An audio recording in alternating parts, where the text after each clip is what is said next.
Friends, എല്ലാവർക്കും നമസ്കാരം. Entertainment കിഴിയിലേക്ക് എല്ലാവർക്കും സ്വാഗതം. യെസ്, എന്റർടൈൻമെന്റ് കിഴി റിവ്യൂ ആണ്.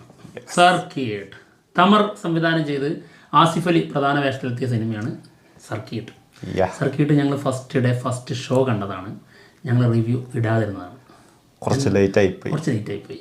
എന്താ കാരണം ചോദിച്ചു കഴിഞ്ഞാൽ, ഈ സിനിമ കണ്ടു കഴിഞ്ഞപ്പോൾ ഞങ്ങൾക്ക് മൂഡ് വന്നില്ല. ഫുള്ള് അതുവരെ എങ്ങനെയാണോ പോയത് അതിന്റെ ആ വൈബൊക്കെ അങ്ങ് പോയി. അതെ, വേറൊരു മൂഡിലേക്ക് മാറി ഞങ്ങൾ. അങ്ങനെ അന്നത്തെ ദിവസം ഈ റിവ്യൂ എന്നുള്ളതല്ല, ഒരു വീഡിയോ ഒന്നും ചെയ്തിട്ടില്ല. അതെ, അതെന്താണെന്ന് ചോദിച്ചിട്ടുണ്ടെങ്കിൽ നമുക്ക് തന്നെ അറിഞ്ഞുകൂടാ അതെന്താ സംഭവിച്ചു പോയെന്ന്. ഓക്കെ, എന്താണെങ്കിലും പറയണമെന്ന് തോന്നി. ഈ സിനിമയുടെ കണ്ടന്റ് വളരെ ചെറുതാണ്. ചെറുതെന്ന് പറഞ്ഞു കഴിഞ്ഞാൽ ഒരു ഷോർട്ട് ഫിലിമിലുള്ളതായിട്ട് ഞങ്ങൾക്ക് തോന്നിയിട്ടില്ല. സത്യമായിട്ടും കേട്ടോ. ഇതിൻ്റെ തുടക്കം സിനിമ തുടങ്ങിക്കഴിഞ്ഞ് ഒരു 10-15 മിനിറ്റ് കഴിഞ്ഞ് കഴിഞ്ഞപ്പോഴത്തേക്കും ഒരു ഭയങ്കര രസമായിട്ടാണ് സിനിമ വരുന്നത്. അപ്പം നമ്മൾ തന്നെ വിചാരിച്ചു വേറെ ലെവലിലേക്കാണ് പോണേ എന്നൊക്കെ ഇങ്ങനെ കരുതിയിരിക്കുന്നത്. ഒരു 5 മിനിറ്റ് കഴിഞ്ഞില്ല, ഇതാ കിടക്കണു എല്ലാം കൂടി തവിട് പൊട്ടി.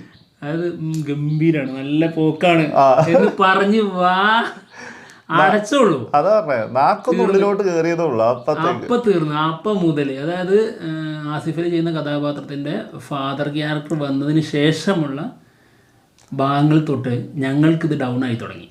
പിന്നീട് അങ്ങോട്ട് അതുവരെ ആസിഫ് അലീൻ്റെ കൊടുത്തിരിക്കുന്ന ആ ഒരു ക്യാരക്ടറിന്റെ ആ സാധനം, അയാളുടെ നന്മ, എല്ലാ സാധനവും തുമ്പില്ലാണ്ടാക്കി കളയുന്ന ആ ക്യാരക്ടർ തന്നെ ഒരു ഇത്രയും മോശം ക്യാരക്ടർ ആയിരുന്നു എന്ന് നമ്മുടെ ഉള്ളിൽ തോന്നിപ്പോ. ആ രീതിയിലേക്ക് അങ്ങ് ആക്കി കളഞ്ഞു. അതായത് ഈ ക്യാരക്ടർ ആസിഫ് അലി ചെയ്തു വെച്ചിരിക്കുന്നത് ഗംഭീരാണ്. പെർഫോമൻസിന്റെ അല്ല കേട്ടോ പറയുന്നത്. ഇതില് അഭിനയിച്ച എല്ലാവരും നന്നായി ചെയ്തിട്ടുണ്ട് കേട്ടോ. അടിപൊളിയായിരുന്നു. ആ ചെറുക്കനും ആസിഫ് അലിയും പിന്നെ ദിവ്യപ്രഭയും പിന്നെ ദീപക്കും എല്ലാവരും നന്നായി ചെയ്തിട്ടുണ്ട്, ഒരു സംശയകാര്യമില്ല. പക്ഷേ ഈ ആസിഫ് അലി ചെയ്ത ഈ ക്യാരക്ടറില്ലേ, ആ ക്യാരക്ടറിനെ ഒരിക്കലും ഒരാളും സഹായിക്കാൻ നിൽക്കരുത്. അങ്ങനത്തെ ഒരു ക്യാരക്ടർ. അതെ, സഹായിച്ചവരോ ആകെ ശരിക്കും ഒരു നല്ലൊരു, ഈ ഒരു സിനിമയിൽ ആകെ നല്ലതായി തോന്നിയ ഒരേ ഒരാളുള്ളൂ, അത് ആ ഹോട്ടൽ നടത്തുന്ന ഒരു ആളാണ്.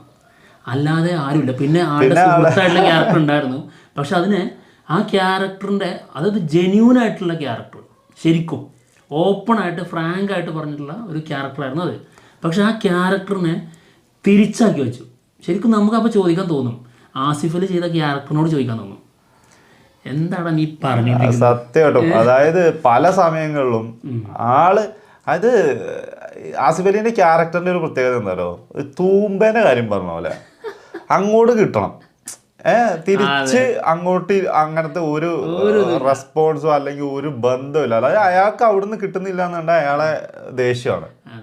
അങ്ങനത്തെ ഒരു ക്യാരക്ടർ അത് അങ്ങനെ കാണിക്കാം. പക്ഷേ ഇതില് നല്ലൊരാളായിട്ട്, നല്ല ഒരു വ്യക്തിയായിട്ടാണ് ഇതിൽ കാണിക്കാൻ ശ്രമിച്ചിട്ടുള്ളത്. അതെ. പക്ഷെ അങ്ങനെയല്ല, വളരെ മോശം വ്യക്തിത്വം. ഞങ്ങൾക്ക് അങ്ങനെ തോന്നി. അതായത് ഇതിൽ ഒരു സീനുണ്ട്, ഫസ്റ്റ് തന്നെ, അതായത് ആള് ആ റൂമിൽ നിന്ന് പോകാൻ കാരണമായ ഒരു കാര്യം, ഒരു കളവ് ആരോപിക്കപ്പെടുകയാണ്. ആ സീനിൽ ആ സമയത്ത് നമുക്ക് ഇത് ചെയ്യുന്നവരോട് ദേഷ്യം തോന്നും. പക്ഷെ പിന്നീട് നമുക്ക് മനസ്സിലാവും അവരായിരുന്നു ശരി. കാരണം ആളുടെ സാന്നിധ്യത്തിൽ പോലും അത് ചെയ്യാൻ പാടില്ല. കാരണം ഓപ്പണായിട്ട് പറയുകയാണ്, അതാ ഇന്നൊരു സംഭവം ഉണ്ട്, അപ്പോൾ നമ്മളിതെല്ലാവരും കൂടി നോക്കുന്ന സമയത്ത് നിൻ്റെതും കൂടി നോക്കുന്നു എന്ന് പറഞ്ഞു കഴിഞ്ഞാൽ അതും ആൾക്ക് ഇഷ്ടപ്പെടില്ല. ആള് അവിടുന്ന് പ്രശ്നം ഉണ്ടാക്കിയിട്ടേ പോകുള്ളൂ. കാരണം ആളുടെ സുഹൃത്തിനോട് ആൾ പറയുന്നതിലൂടെ അത് വ്യക്തമാണ്. ഇതിൽ ആദ്യം തുടക്കത്തിൽ ആളൊരു ജോലി ചെയ്യുന്നുണ്ട്, വളരെ വൃത്തികെട്ട ജോലിയാണ്, പൈസക്ക് വേണ്ടി എന്തും ചെയ്യുന്നുള്ളത് തന്നെയാണ് അതിൽ നിന്ന് വ്യക്തമാകുന്നത്. അതിനുശേഷം മറ്റൊരു സാഹചര്യം വരുമ്പോൾ ആൾ ചെയ്യുന്നൊരു കാര്യമുണ്ട്. എന്നിട്ട് നമുക്ക് ഇത് വെളുപ്പിച്ച് മുന്നിൽ തരുമ്പോൾ നമുക്ക് തോന്നും, എന്തൊക്കെയാണെങ്കിലും കള്ളനല്ലടേ. അതായത് ആ ഒരു ക്യാരക്ടറിനെ ആദ്യം നമ്മുടെ മുന്നിൽ പ്രസന്റ് ചെയ്യുന്നത്, അതായത് കുറെ നാളുകൾ അവിടെ പോയി നിൽക്കുന്നു, ജോലിയൊന്നും ശരിയാകുന്നില്ല, അതിന്റെ കഷ്ടപ്പാട്, ബുദ്ധിമുട്ട്, ആ സംഭവങ്ങളൊക്കെയാണ് നമ്മളെ കാണിച്ചു തരുന്നത്. അപ്പം അയാൾക്ക് ഒരു ഇന്റർവ്യൂവിന് പോകാനുള്ള കാശിന് വേണ്ടിയിട്ട് അയാൾ എന്താണോ കിട്ടുന്ന ആ ജോലിയൊക്കെ ചെയ്ത് അങ്ങനെ പോണ ഒരു ക്യാരക്ടർ. അപ്പൊ അയാളോട് നമുക്കൊരു സിമ്പതി തോന്നുന്നുണ്ടായിരുന്നു. പിന്നീട് അതങ്ങ് മാറിക്കഴിഞ്ഞിട്ട്, അതാ പറഞ്ഞത്, ആ ഒരു ക്യാരക്ടറിന്റെ നല്ല ഡെപ്തിൽ കൊണ്ടുവന്ന ഒരു ക്യാരക്ടർ, ആ ക്യാരക്ടറിനെ ഒരു പാതി വഴിയിൽ അങ്ങോട്ട് തുമ്പില്ലാണ്ടാക്കി കളഞ്ഞു. വളരെ മോശമായിട്ടുള്ള, അതായത് നമുക്ക് ആ ക്യാരക്ടറിനോട് ഇഷ്ടം തോന്നില്ല. ആള് പരാജയപ്പെടട്ടെ, നശിച്ചു പോട്ടെ എന്ന് തോന്നുന്ന ഒരു ക്യാരക്ടർ. ഞങ്ങൾക്ക് അങ്ങനെയാണ് ആസിഫ് അലിയുടെ ക്യാരക്ടറിനെ ഫീൽ ചെയ്തത് കേട്ടോ. അതിന് ഒരുപാട് കാരണങ്ങളുണ്ട്. അതിൽ കൂടുതൽ കാര്യങ്ങൾ പറഞ്ഞു കഴിഞ്ഞാൽ ഭയങ്കര സ്പോയിലറായി പോകും. അല്ല ഇത്ര നേരം പറഞ്ഞാൽ തൊട്ട് സ്പോയിലർ ഇല്ലല്ലോ. കറക്റ്റ് എന്താണെന്ന് വ്യക്തമായിട്ടില്ല അതില്. ഇന്ന കാര്യങ്ങൾ എന്നേ പറഞ്ഞിട്ടുള്ളൂ, വ്യക്തമായിട്ടൊന്നും പറഞ്ഞിട്ടില്ല. എന്താണെങ്കിലും അധിക പേരൊന്നും എനിക്ക് തോന്നുന്നില്ല കണ്ടു കഴിഞ്ഞ് ഒരു പരിധി വരെയൊക്കെ ആൾക്കാരെ ഇത് കണ്ടിട്ടുണ്ടാവുള്ളൂ. അതായത് എല്ലാവരും ഇടിച്ചു കുത്തി കയറി കണ്ടിട്ടൊന്നുമില്ല ഈ സിനിമ. കാരണം അത് അങ്ങനത്തെ ഒരു കണ്ടന്റ് ആണ്. പിന്നെ ആ ചെക്കൻ്റെ കാര്യം പറഞ്ഞു, അഭിനയം ഗംഭീരമാണ്. പക്ഷെ ആൾക്ക് മറ്റേ കുറച്ച് ആളുടേതായ കുറച്ച് ഫ്രസ്ട്രേഷൻ ഒക്കെ കാണിക്കുന്ന സാധനമുണ്ട്. ഈ സാധനമൊക്കെ കുറെ കൂടുതൽ ഇട്ട് കൊടുത്തേക്കുക. അതായത് ഒരേ ഗ്രാഫാണ് എപ്പോഴും പോകുന്നത്, എല്ലാ സമയത്തും അങ്ങനെ തന്നെ. ഇതിനൊരു ഏറ്റക്കുറച്ചിലുണ്ടാവണം, അത് സംഭവിച്ചിട്ടില്ല. ഇനി വേറൊരു കാര്യം പറഞ്ഞില്ല, ഇതിൽ ഏതൊക്കെ ക്യാരക്ടർ വന്നോ നമുക്ക് അപ്പം മനസ്സിലാവും ഒരേ സ്വഭാവമാണ് എല്ലാവർക്കും. ഉറപ്പാണ്. ഒരു 10 രൂപ കൊടുത്തു കഴിഞ്ഞാൽ അതിൽ നിന്ന് 5 രൂപ മറ്റുള്ളവർ പോക്കും. നമുക്കറിയാമായിരുന്നു ഇന്ന സംഗതി, ഒരു ബലൂൺ വിൽക്കുന്ന ഒരു സീൻ ഉണ്ട് അതിൽ. ഇപ്പം നമുക്കറിയാം അവൻ അതുകൊണ്ട് ഇപ്പം മുങ്ങും, പിന്നെ വേറെ എന്തെങ്കിലും കാര്യം ചെയ്യുന്നു, ഇപ്പം അത് തിരിച്ച് ചെയ്യും. നമുക്കത് ഫീൽ ചെയ്യാം. അങ്ങനത്തെ ഒരു ക്യാരക്ടർ എല്ലാ രീതിയിലും എല്ലാവരും മോശക്കാർ മാത്രമോ. പിന്നെ അതിനകത്ത് എനിക്ക് തോന്നുന്നു ആ സിനിമയില് ഒന്നോ രണ്ടോ ക്യാരക്ടേഴ്സിന് മാത്രമേ ദേഷ്യം വരാത്തുള്ളൂ. ബാക്കി എല്ലാവർക്കും ഭയങ്കര ദേഷ്യക്കാരാണ്. ഒന്ന് പറഞ്ഞ് രണ്ടാമതിന് ചൂടാവും. വരുന്ന കാണുമ്പോ തന്നെ നമുക്കറിയാം ഇയാൾ ചൂടാവാൻ വേണ്ടി വരുന്നത്. അങ്ങനത്തെ ക്യാരക്ടേഴ്സ്. ഒരു താക്കോൽ ചോദിക്കാൻ ഒരു ബംഗാളിയുടെ അടുത്ത് നിന്ന് ആ ബംഗാളിയും ചോദിച്ചു അങ്ങനെ ഒരു ക്യാരക്ടർ എല്ലാവരും അങ്ങനെ ആ ഏരിയയിൽ. അപ്പോൾ പുറത്തുള്ള ഒരു കഥയാണല്ലോ, അവിടെ അങ്ങനെയാണെന്നുള്ളത് നമുക്ക് അറിഞ്ഞുകൂടാ. സിനിമ ഓവറോൾ ഞങ്ങൾക്ക് ബിലോ ആവറേജ് ആയിട്ടാണ് തോന്നിയത് കേട്ടോ.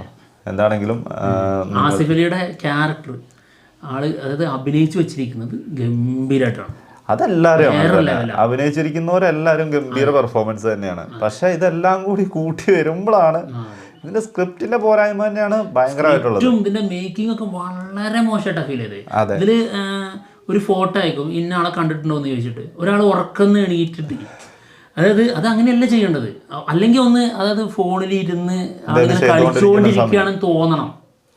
ഇത് ഉറക്കത്തിൽ നിന്ന് എണീറ്റ് അവൻ ഇന്നാള് ഇന്ന മെസ്സേജ് അയച്ചിട്ടുണ്ട്, ഒന്ന് എണീറ്റേക്കാം, എന്നിട്ട് ആ രീതിയിലേക്ക് കാണിക്കുന്നത് പോലെ ആയി. മനസ്സിലാവുന്നുണ്ട്? അങ്ങനെ പ്രശ്നത്തിനുണ്ട്. അങ്ങനത്തെ പല പ്രശ്നങ്ങളും ഈ സിനിമയിലുണ്ട്. ഒരു സമയത്ത് വാപ്പ ഒരു സമയത്ത് അങ്ങ് കയറി വരുന്നുണ്ട്. എവിടുന്ന് വന്ന് ക്യാരക്ടർ എന്താണ്, ആളെങ്ങനെ അവിടെ എത്തിയത് എങ്ങനെയാണെന്നൊന്നും നമുക്ക് കാണിച്ചു തരുന്നില്ല. അതിനെന്തെങ്കിലും കാര്യം വേണം, അതുണ്ടോ? എന്നിട്ട് ഒരു എന്തൊക്കെയോ പറയുന്നു, കുറേ കഥാപാത്രങ്ങൾ വെറുതെ വരുന്നു, എന്തൊക്കെയോ കാണിച്ചു കൂട്ടുന്നു. എന്താണെങ്കിലും നമുക്ക് ആ സിനിമ അത്രേ ഉൾക്കൊള്ളാൻ പറ്റിയിട്ടുള്ളൂ കേട്ടോ. എന്താണെങ്കിലും നിങ്ങൾ കണ്ട ആൾക്കാരുടെ അഭിപ്രായങ്ങൾ പറയാം. മറ്റുള്ള വിശേഷങ്ങളുമായിട്ട് ഉടനെ തന്നെ വരുന്നതായിരിക്കും. ബൈ.